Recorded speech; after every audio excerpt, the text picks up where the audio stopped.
तिमीहरूमा क्षमता छैन। गाँजा खाने गजेडीहरूका ग्याङहरू, टिओबीहरू, साला सहकारी ठगहरू। मेरो भनाइ विशेष गरी टिओबी ग्याङ, गाँजा खाने गजेडीहरूको ग्याङ, सहकारी ठगहरूको।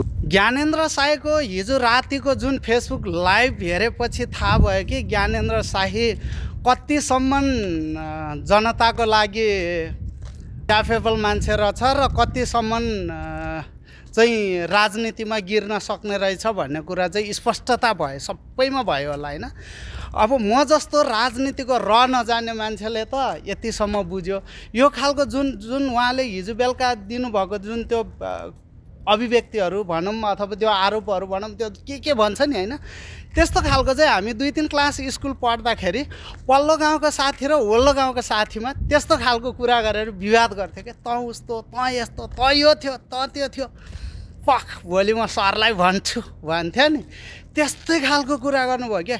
तपाईँ जस्तो जनताले चुनेर पठाएको माननीय भएको मान्छेले समस्याको समाधान हल निकाल्ने हो, प्रमाण जुटाएर गल्तीलाई कारबाही गर्ने, कठघेरामा उभ्याउने हो। यस्तो खालको मान्छेले यस्तो खालको आरोप अनि अभिव्यक्ति दिएर हुन्छ। रवि लामिछानेज्यूलाई त्यत्रो सरकारी सहकारी ठगको आरोपमा जेल थुनेर राखेको थियो त, त्यतिखेर प्रमाण पेश गरेर समाउन लाउनु पर्थ्यो।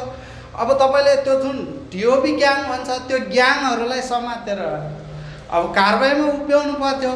अब के भन्छ खराने ग्याङ रे, के ग्याङ रे, घन्टे ग्याङ रे, देश विदेश हामी सबै घन्टे ग्याङ हो, के गर्छौँ अब। घन्टे ग्याङले जितिहाल्यो त।